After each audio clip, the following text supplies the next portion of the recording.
Hi, this is something I've been meaning to do for a while now, but I just never got around to it.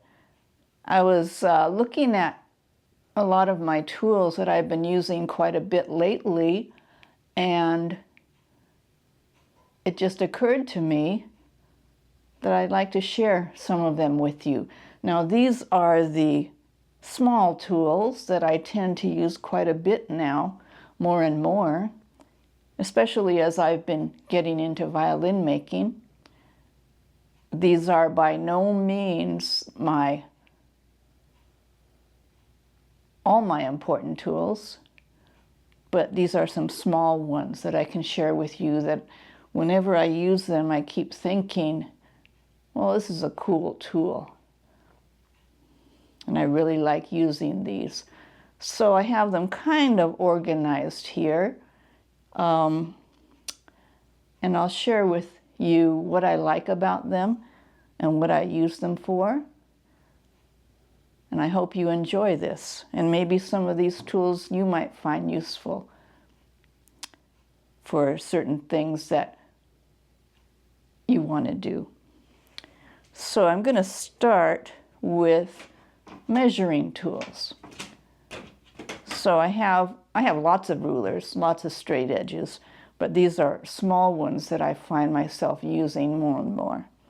So in violin making, you tend to use millimeters.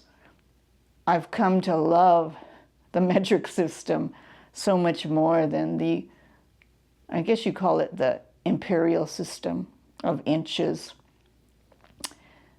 and fractions of inches and so on. The metric system just makes a lot more sense to me. It is more precise, and if you're into violin making especially, that's what you're going to find things described in millimeters and centimeters. Whereas in guitar making, for example, usually they're probably going to be using the imperial system. Unless you get into classical guitar making, which often tends to use metrics, the metric system. But anyway, so I'm used to millimeters and centimeters now, where before I had no clue as to what a millimeter was and so on, and how large things were in terms of millimeters and centimeters. But here are some of my most used little rulers with the millimeters. So here's one. This is a Japanese one. It's 150 millimeters. I love it. It's very precise, and at the top it has millimeters. At the bottom it goes into half millimeter measurements, and so you can get very precise. And it's a good size, handy size. This is what I've been using for the longest time. This is I think it's a Starrett, yeah, which they tend to be more expensive, but they're very well made and very precise. So it's the same thing. It's on this side it has measurements to the half millimeter. On this side, on the bottom, you've got millimeters, and then on the top you have half millimeter measurements. And I like this because it's nice and small. It's somewhat more flexible than this one. Well, this one's flexible too. And then this one has the metric system, but it comes in very handy because it's a center finding ruler. So you have 0 in the middle, and then increasing in measurement this way and increasing in measurement this way. So anytime you have to find the center of any particular piece, it's easy to find the center because you just put this on the piece so that the measurements on both sides are the same. And then you can easily find the center by looking at the 0. And so this really comes in handy. And then this one, I haven't had this one too long. It's not the easiest thing to find. Usually you'll find them probably on violin making tool sites. But it's same thing, it's in millimeters. I think it's just it's just printed on one side, but it's in millimeters. But the reason you'd get something like this would be it is ultra. I think that's how they advertise it, ultra flexible. You know, these are somewhat flexible, but they're still a bit stiff, right? But sometimes in violin making, you need to maybe do a measurement around the back of a scroll or under the, I guess you call it the chin of the scroll, and curve around. And so you need it to be somewhat, or even over the, I suppose, the back of the soundboard. Anything which you need to kind of put this flat on a curved surface. So I don't even know how, let me see how thin it is. It is 0.3, 3/10 of a millimeter thick, 0.3. And so it is. And when you do use it, it kind of keeps its shape. It bends, but that's okay because you're going to rebend it at other times you use it as well. But it's come in very handy. You know, they do have plastic rulers that you could use and bend around things, but then the plastic could tend to break in time, where this is metal. It's like aluminum probably, and it won't break on you.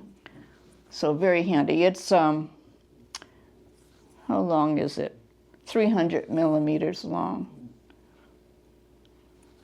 30 centimeters. Okay. And since I already showed this to you, I love this. I have had it maybe about a year. It's measured in millimeters, because I tend to buy things now that are in the metric system, since that's what I'm using when doing the violins. But it's called a Vernier, V-E-R-N-I-E-R. I don't know how to pronounce it. I should probably look it up. Vernier caliper. And what I like about it is you don't need batteries for it, because sometimes with these digital calipers, which are great, you know, your batteries will run out probably at a time you need it. And then sometimes the digital calipers, when you set it, well, I'll show you in a second, to 0, sometimes, you know, it kind of moves and it's not really set to 0 and it's not as precise. Where this, there's no digital to it. It's always precise. You just have to learn how to read it, how to read the scale. Took me a while, but now I know how to do it. And I won't explain it here. Just look up Vernier calipers. But you just move it to whatever you're measuring, and then you learn how to read the scale. The primary scale is this one. This is in the whole millimeters. And then to find if it's not right on a millimeter line, you read where the 0 on this moving where the 0 here is matched up with until you find where the 0 here matches perfectly to a line down here, and it will tell you the like tenths of a millimeter. But if you need to learn how to use these, how to read them, just look it up. But now I understand. It took me a while to figure out how to use it and how not to forget how to read it. But I love it. I find I use this more than my digital ones now. Because again, you never will have to replace a battery. The calibration is always perfect because when it's closed, it's 0. And that never changes. That never, you know, gets off a little bit. So I love this. This one's by Nortool. Here's the digital caliper, which I like, but again, because it uses a battery, sometimes the battery will run out and you don't realize that it has run out. And when you first use it, you turn it on and then you hit the 0 button, and that should set it to 0. But sometimes that calibration gets a bit off. But what I do like about this is the fact that you can read it in millimeters or in fractional inches or in decimal inches. And it'll convert. For example, if you say, if I look at, say, 5/16 or say 19/64 in fractions, and then I just press this button up here, which will show me what that is in millimeters, 7.58 millimeters, or in fractional inches, 0.2985 fractional inches. So it shows you, it does the conversions for you, which is sometimes helpful. But once again, it's not as precise as using the Vernier caliper, which you can always depend on to be precise and accurate, provided you remember how to read it. And then here's another.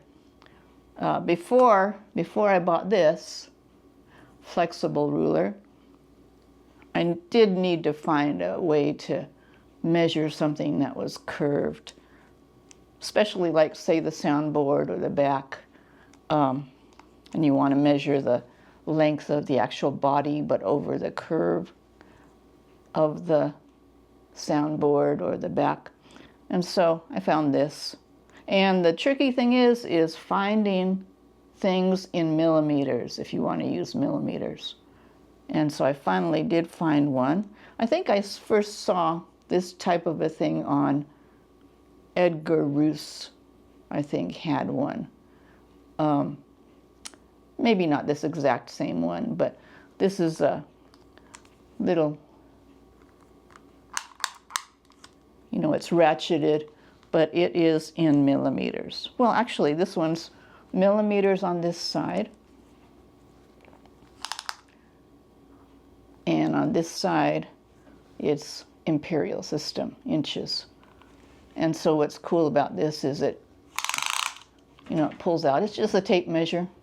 And it's cloth, I imagine. No, it's plastic, I think, but durable. And then when you're done with it, you just push this button and it goes back in. So that's very helpful. And it goes to, I can't remember how long it is. It doesn't say on the outside. But it's probably at least 4 feet long or so. Yeah, 150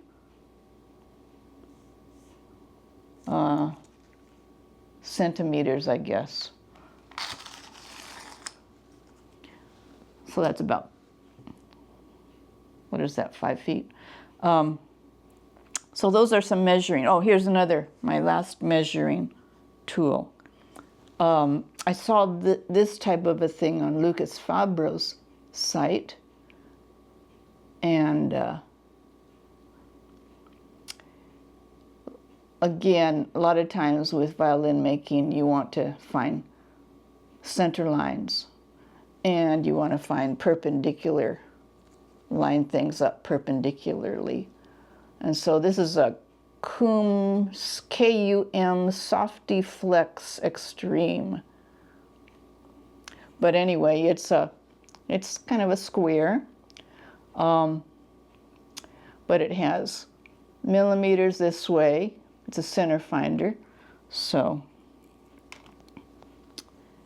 here's the 0. And then you got millimeters up to 70 millimeters this way, 70 millimeters this way.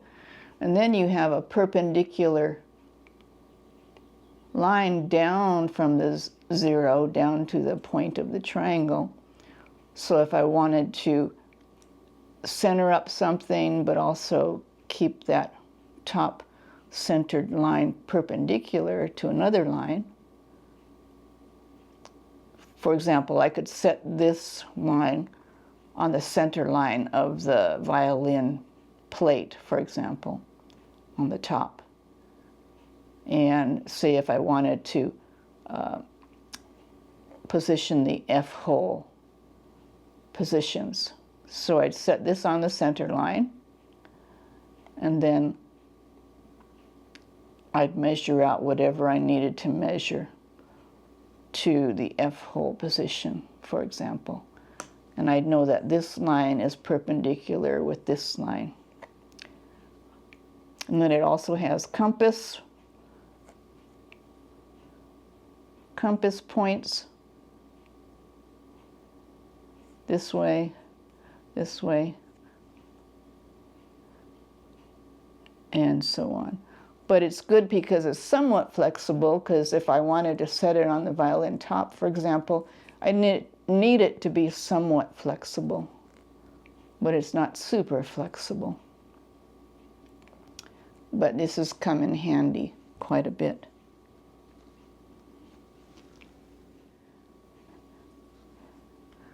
Now, another tool that is helpful in measurements is this one. I think I've shared this one before on some video, but it's just a calculator.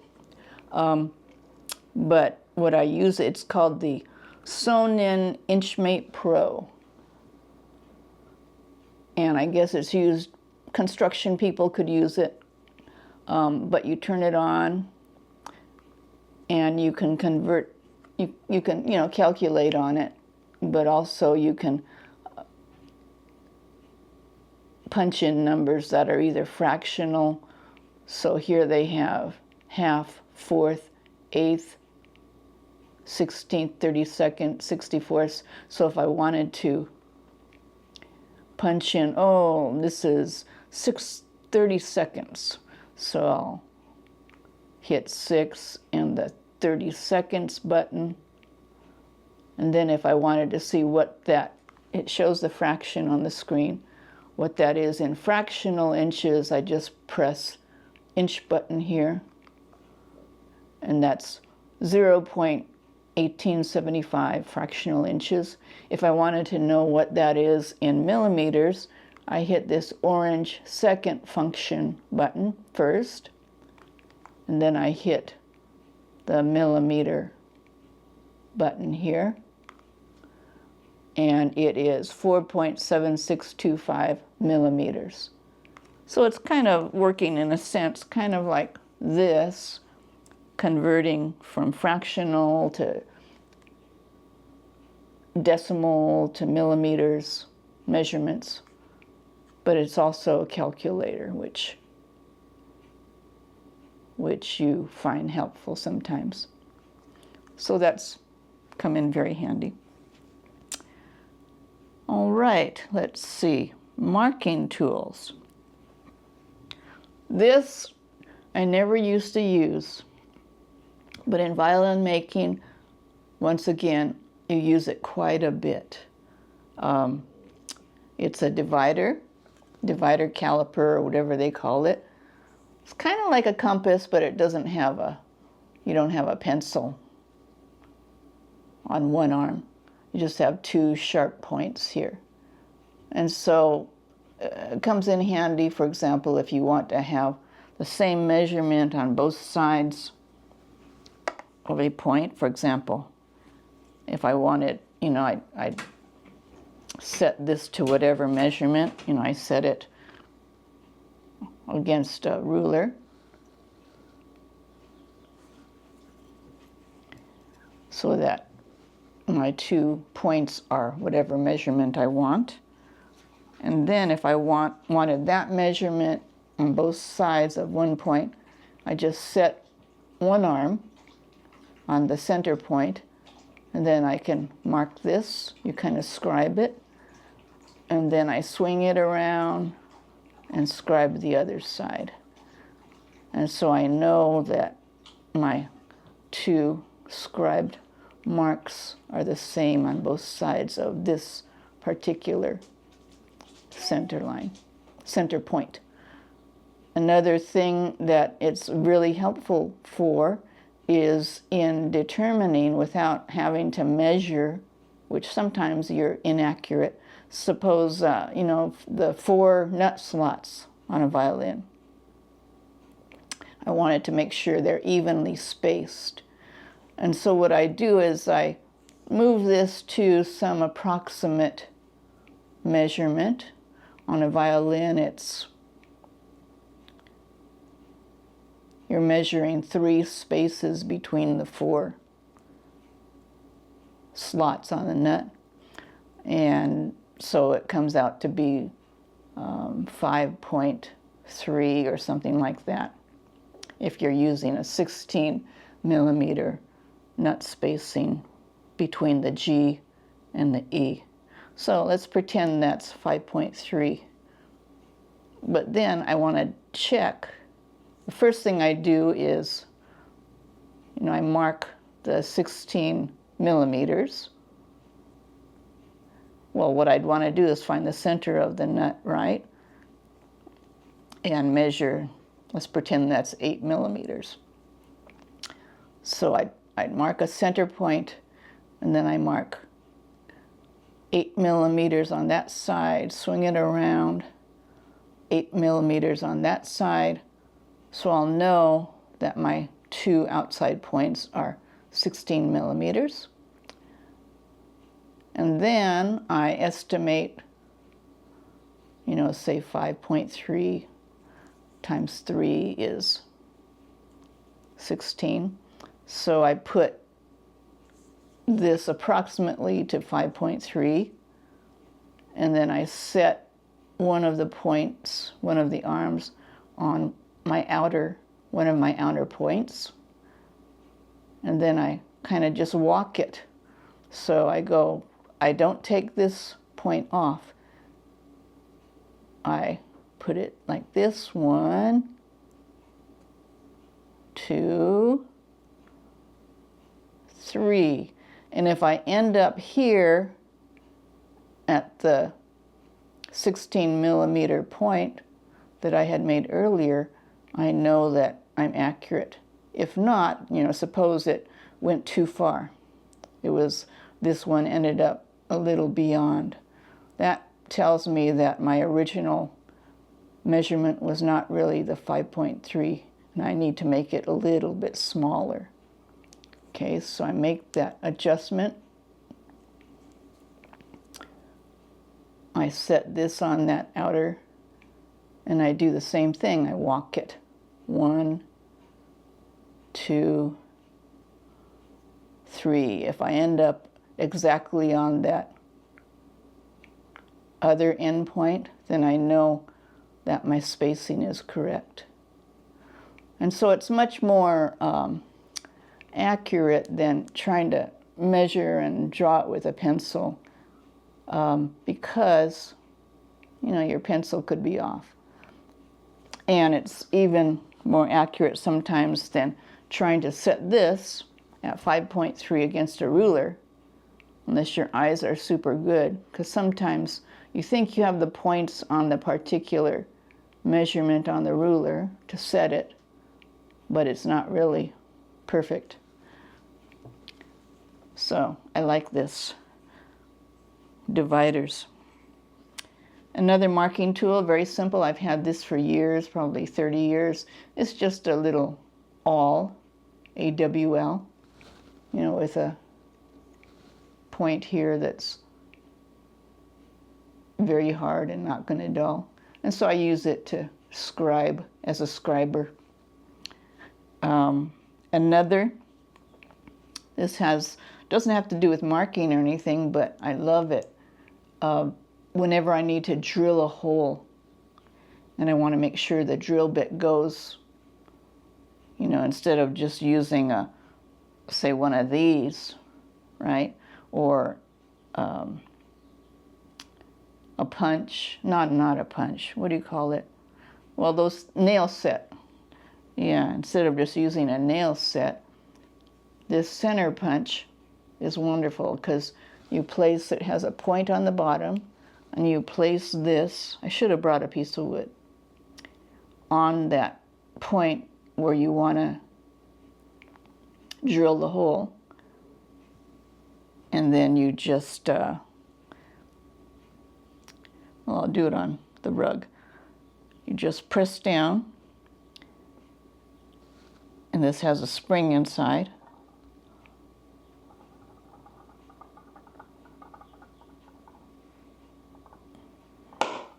And it punches, and you know that you've got the right spot, and it makes a big enough hole that your drill bit will grab and be in the right spot.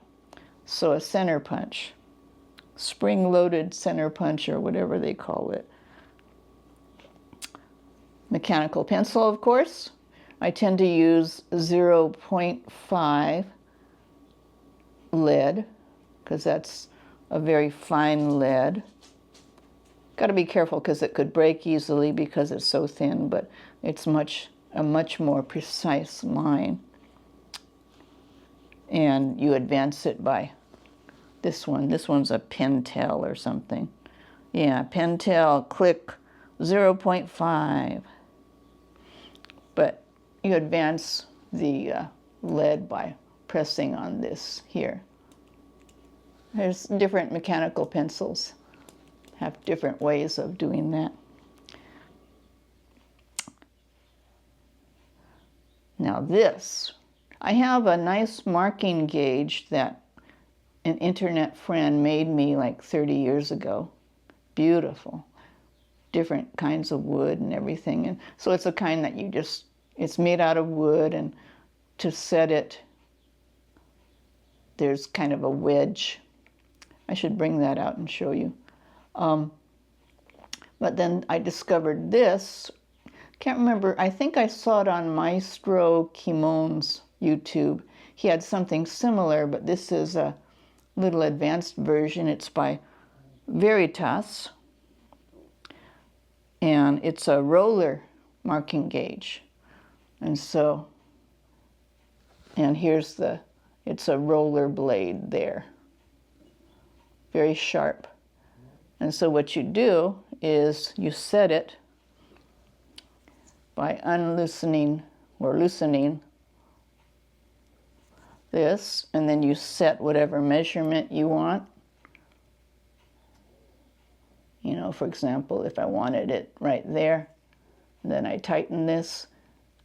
And if it's not exactly perfect, you can fine-tune it down here. So I loosen this, and then I can move this. This is moving it down. If I turn it counterclockwise, this is moving it up a bit. And when you have it exactly where you need it, then you tighten this bottom one. And then you, again, I should have brought a piece of wood. But suppose, you know, pretend this is a piece of wood. You just set it set it and forget it. You know, you set it against with the end, either the broad end or the narrow end, against your wood, and then you just draw this to mark your line. And it's very precise.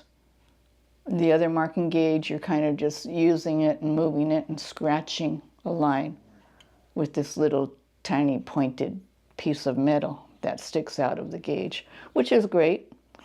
But this is, I like this because the roller blade, you know, keeps the line nice and straight. And so it's a Veritas. Let's see, might as well show this. This is only one of 4 squares, just Machinist square you can find anywhere, any hardware store. But I use these all the time. I tend to use the little one the most. Okay, since I already showed this to you, this is not a measuring tool or anything, but I've had this for 30 years, ever since I started guitar making. It's a dead blow hammer, but it's a nice size. If you go to Home Depot or something, you do find dead blow hammers, but they tend to be bigger, fatter, heavier. And for what I do, you know, I need a smaller one. It's more helpful.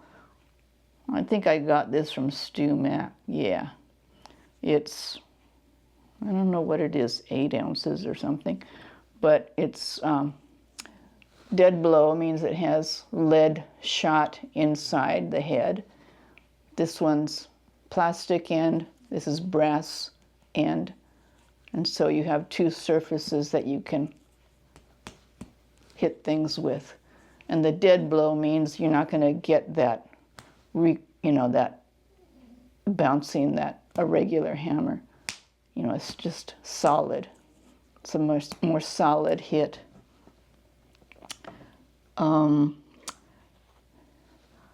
This is one of a couple of, it's like an X-Acto knife, but it's a Olfa. I think it's a Japanese brand, O-L-F-A. I think I saw it on Lucas Fabro's site, and I like it because it has a very comfortable handle. I tend to use this one quite a bit. This one's for the short blade,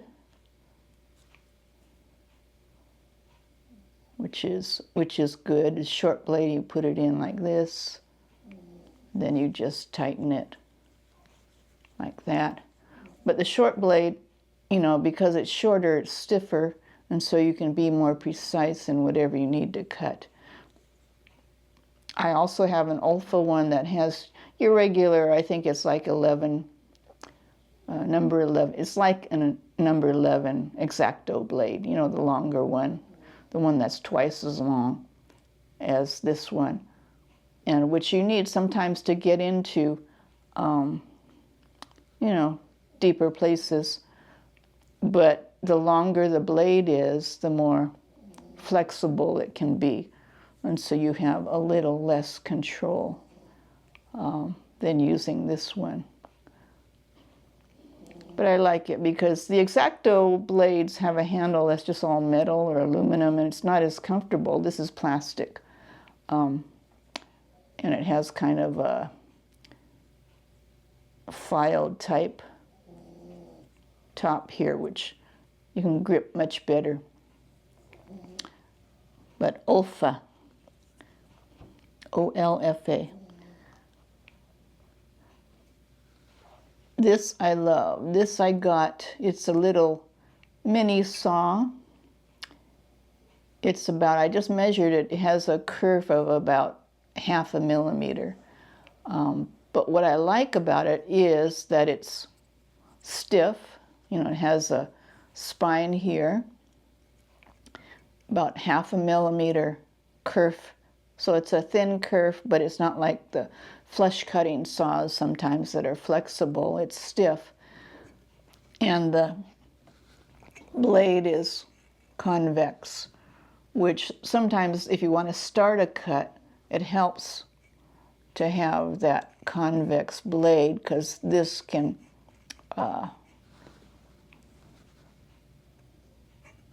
you can get a good grip to start a cut with that convex. Also, it helps because the fact that it's convex, you don't run the risk of, if it were just a straight blade, sometimes if you're not careful, either end could cut into what you don't want it to cut into. So the convex blade keeps the ends safe from cutting into what you don't want cut into yet.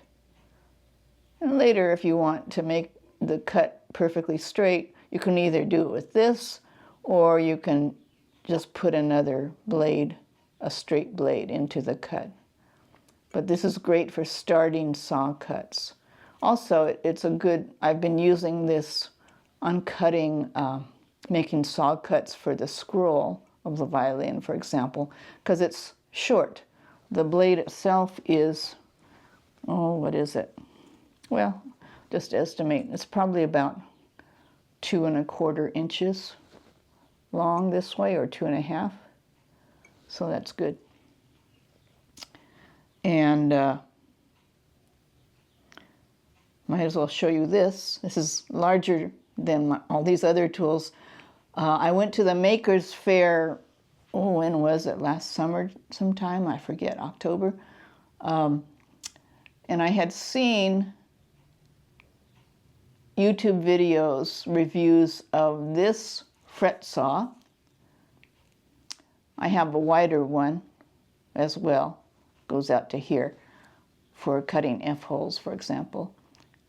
But I've always kind of struggled with using coping or well, not coping are more crude, fret saws to do inlay and to do various things. But setting them,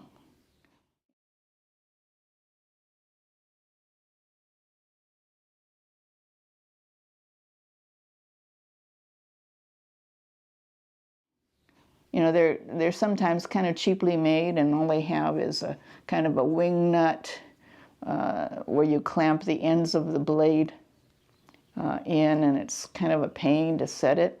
This one, and sometimes the regular ones, you have to, in order to, it's hard to explain. You set one end in, and then in order to get the tension you need, you have to set the other end against your body and hold it while you're tightening the clamp on the other side, and it's just a pain. This new Concepts fret saw is great. Number one, it's light. You can see the I don't know what you call this, the frame. It's aluminum or something, but it has all these cutouts, so it's light, right? But the reason I like it is that you don't have to do that struggling to, get the tension tight enough, so you can tighten the clamp. This, you just set it in the hole here, and you set it in the hole here, and then this lever is it's kind of like a cam clamp. So I guess I'll do it. This lever loosens it. So see, it's loose now. But once you have it set perfectly for the first time you use it, then you just, supposing, well, I have it tightened in there, but I can loosen this, put it back in there. Well, I'll do it. Okay, suppose I wanted to replace a blade.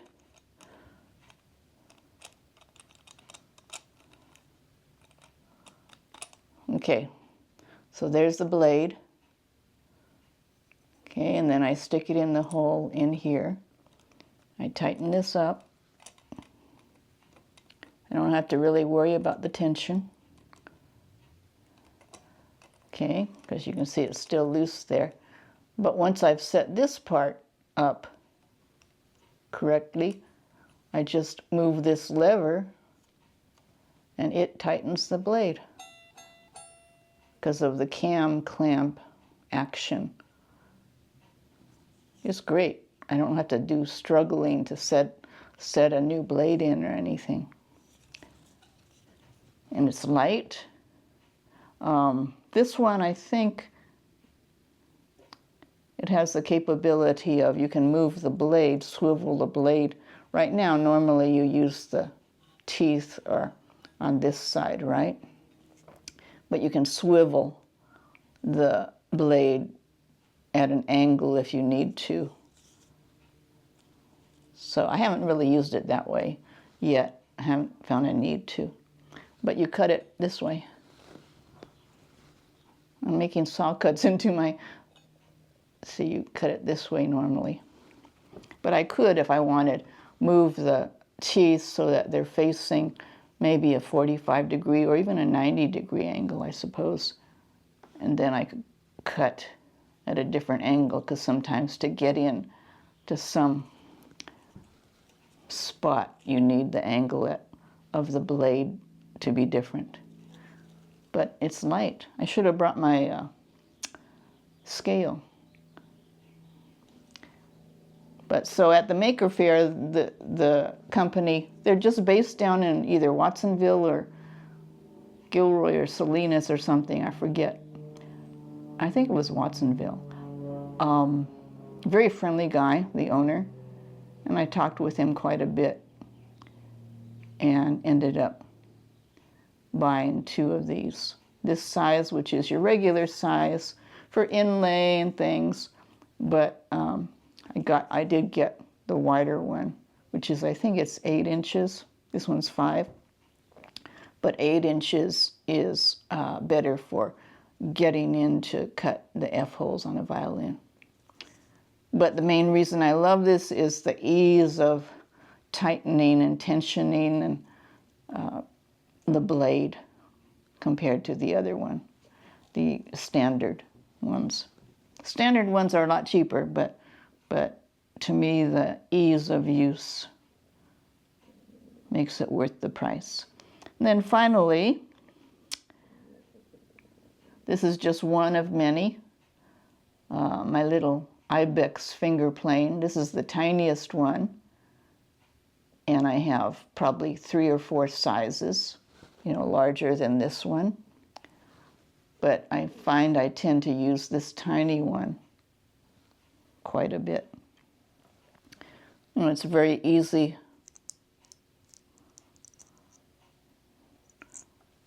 So here's the plane. Here's a blade for this one. And then to set it, you just put this, set this in there, and then set it to whatever depth you want the blade to be at. And then turn this knob. It's wonderful. And then this is a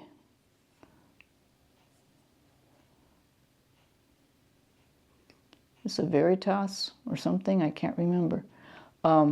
Lee Valley or Veritas. This is the small Violinmaker's plane, they call it. But it's just a good, very simple plane, simple to adjust. Brass, kind of hefty but not too heavy, but it's perfect for certain uses. They call it the Violinmaker's plane. They do have one that's a little bit larger as well, but this is a good size for certain tasks. I do believe that is everything that I brought out today. I'll probably do another tool review in the future of maybe some of my larger tools. But these are the small ones that I love, and I've come to love in using them, especially since I've been doing the violins. They've come in so handy. Alrighty, so that's my tool review for the day. So long.